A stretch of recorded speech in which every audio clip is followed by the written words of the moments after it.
कि रोजी रोजगार और जो लोग व्यवसाय कर रहे हैं, जो फैक्ट्रियां चला रहे हैं, जो माइका का व्यवसाय कर रहे हैं या कोई भी साधारण, उनकी जितनी दिक्कतें उसको दूर करेंगे और खास करके अपने नौजवानों को हम आगे बढ़ाएंगे। हमारी पार्टी ने भी पंचप्रण का जारी किया है, उस आधार पे वैसे लोगों को समायोजित करवाने का काम करता ही किसी भी दल की रीढ़ की हड्डी है। कार्यकर्ता के लिए जो उपेक्षित करता है कार्यकर्ताओं को, वो हम समझते हैं कि वो कभी भी राजनीति में सफल नहीं हो सकता। आज हम एक ऐसे मोस्ट पावरफुल पर्सन से मिलाने जा रहे हैं जो किसी परिचय के मोहताज नहीं है। अपने विद्यार्थी जीवन काल से ही जनता की और समाज का सेवा करते आ रहे हैं।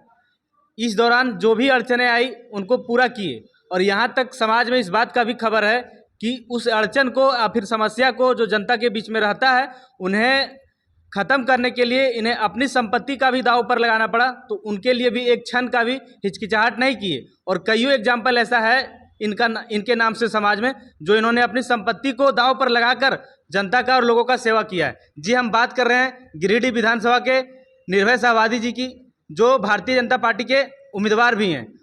पिछले 2014 में यहाँ से विधायक भी बने हैं। हम बात करेंगे और इनसे यहाँ की राजनीति के विषय में जानने का प्रयास करेंगे। आपका हमारे चैनल पर स्वागत है सर। नमस्कार, आपके दर्शकों को मेरा नमस्कार। आप बहुत दिनों से लगातार चुनाव लड़ते आ रहे हैं सर, पहले के चुनाव में और अभी के चुनाव में क्या अंतर कुछ देखने को मिल रहा है? अंतर ही नहीं, जमीन आसमान का फर्क है। पहले लोग जमीन पे लड़ते थे, चुनाव के खर्च जो है वो कुछ माने मामूली सा रहता था। आज परिस्थितियां बदल गई हैं, लोगों के विचार आचार बदल गए हैं। पहले के लोग सिद्धांत पे लड़ते थे और आज जो है सिर्फ सत्ता के पीछे भागने के नाम पे लोग लड़ते हैं। लेकिन मेरी पार्टी जो है राष्ट्रीय पार्टी और विश्व की सबसे बड़ी पार्टी, इसने भी तय किया है कि हम लोग सैद्धांतिक लड़ाई लड़ेंगे। जहाँ जहाँ भी हमारी विपक्ष है उनको हम लोग अपने सिद्धांत के तहत उनको शिकस्त देने का काम करेंगे। तो फर्क काफ़ी है। हम 95 से चुनाव लड़ते आ रहे हैं, 95 से। 95 में कुछ लगता ही नहीं था कि चुनाव जैसा वातावरण था। आराम से लोगों से बात होती थी, विपक्ष के लोग भी थे, आपसी भाईचारा के तहत हम लोग चुनाव लड़े हैं। और ये लगातार 2000 तक, 2000 के बाद ये स्थिति बदलने लगी और आपस में कटुता बढ़ गई, आपस में प्रतिद्वंदता रहे, चुनावी प्रतिद्वंदता है, लेकिन पैसे का और क्या कहते हैं अन्य चीज़ों की प्रतिद्वंदता जो हम दिल से नहीं स्वीकारते हैं।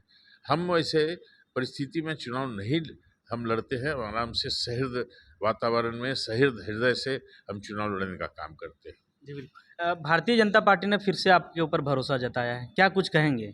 मैं राष्ट्रीय नेताओं को और राज्य के नेताओं को अभिनंदन करता हूं, आभार प्रकट करता हूं कि उन्होंने फिर से पुनः मुझे मौका दिया, मुझ पर विश्वास प्रकट किया है। और मेरे जो क्षेत्र की जनता है उनके जो रायशुमारी हुई और हमारे जितने साथी थे उनकी रायशुमारी हुई, मैं आभार प्रकट करता हूं तमाम अपने साथियों को और यहाँ की जनता को। सर एक और अक्सर जब कार्यक्रम आपका हो रहा था, हमने देखा है कि जो भी कार्यकर्ता थे पीछे से आ रहे थे, वो स्टेज पर मंचासीन थे, तो उनका स्वागत आपके बीच भाषण में, बड़े लोग भाषण दे रहे हैं, उनको भी आपने कहा कि आप भाषण को थोड़ा सा रोक के उनका स्वागत करिए। ये हमेशा आपके देखा गया, जबकि दूसरे प्रोग्राम में ऐसा कुछ देखने को नहीं मिलता है। कार्यकर्ता आए, अपना उत्साह दिखाए, बस वहीं रह गए, लेकिन उनका भाषण के बीच से स्वागत नहीं किया जाता है। ये राजनीतिक का आपका ये है कि अब व्यवहारिक है, क्या इसमें है आपका? बिल्कुल व्यवहारिक है। कार्यकर्ता मेरे लिए सब कुछ है। मेरी अनमोल पूंजी अगर है तो कार्यकर्ता है। हमारे कार्यकर्ता साथियों के बल पे ही हमारा पार्टी और हमारी ताकत है।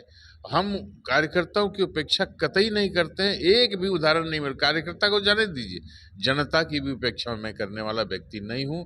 जनता को सम्मानित ढंग से मैं उनसे बात करता हूँ, उनसे उनकी सम्मानित और अच्छे ढंग से मैं उनकी बात को ग्रहण करता हूँ और उनकी सारी समस्याओं का निपटारा भी अच्छे ढंग से करने का प्रयास करता हूँ और मेरा यही प्रवृत्ति है।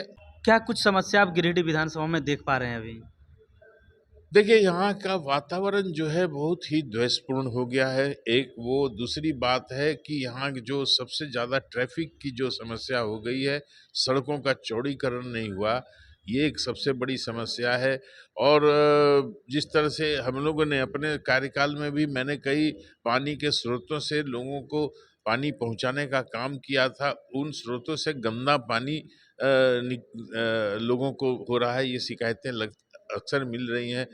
जो विद्यालय है चाहे कॉलेज हो, उसका वातावरण पहले जैसा नहीं रहा है। लोग जितना भी डींग हाँके, लेकिन गिरिडीह की परिस्थितियां बदली हैं। जो व्यवसायी वर्ग के लोग हैं त्रस्त हैं। यहाँ कोलवरी बंद है, कोलवरी को आउटसोर्सिंग किया गया है, कोलवरी में कोयला रहते हुए भी उसको बंद रखा गया है।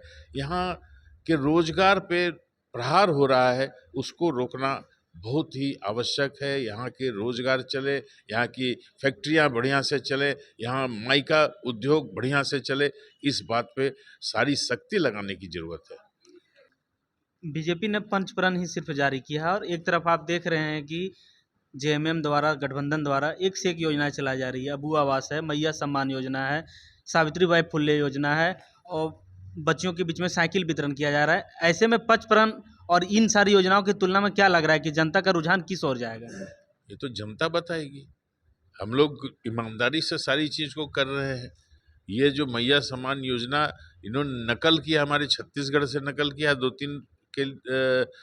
तीन इंस्टॉलमेंट दिया है, उसके बाद बंद कर दिया है। और मैया सम्मान योजना के तहत में कई हमारे जो वृद्धा पेंशन जिनको प्राप्त होता था उसको रोक दिया गया है।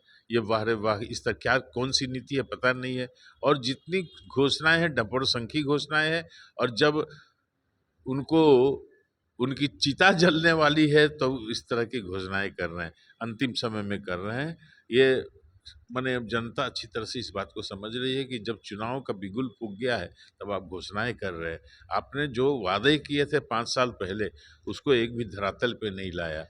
ये जनता देख रही है, इसमें कुछ भी कहने की बात नहीं है। वो कितना भी घोषणा कर दे, लेकिन आपने जब सत्ता में आने के पहले जो घोषणा की थी उसको क्यों नहीं लागू कर पाए आप, ये प्रश्न बनता है। गिरिडीह के जो विधायक सुदीप कुमार सोनू जी है, वो लगातार शिलान्यास भी लगातार शिलापट लगाए जा रहे हैं। हर दिन योजनाओं का शिलान्यास पहले किए। ऐसे में क्या लग रहा है, ये सब योजनाएं है या फिर चुनावी दिखावा? भाई जनता इस बात को देख रही है। मैं भी अपने कार्यकाल में कह दूं कि मेरा कार्यकाल था जो मैंने गिरिडीह को स्वर्ग बना दिया था। आज वो गिरिडीह को स्वर्ग बना रहे हैं। जनता देखेगी, जनता इस बात का फैसला करेगी। अंतिम सवाल है, जनता जनार्दन से क्या कहेंगे? जनता से मेरा निवेदन है कि पूरी तरह से मुस्तैद होकर के आंख खोल करके देखें झारखंड में क्या हो रहा है, परिस्थितियां किस तरह से बदल रही हैं। महिलाओं पे अत्याचार बढ़ रहा है, अनाचार बढ़ रहा है, छात्रों का जीवन दुभर हो रहा है, बुजुर्गों, नौजवान, सारे चीज़ों को माने परेशानियां बढ़ गई हैं। इसको बदलने के लिए और याद करें कि डबल इंजन की सरकार भाजपा की थी, तब की स्थिति और आज की स्थिति क्या है।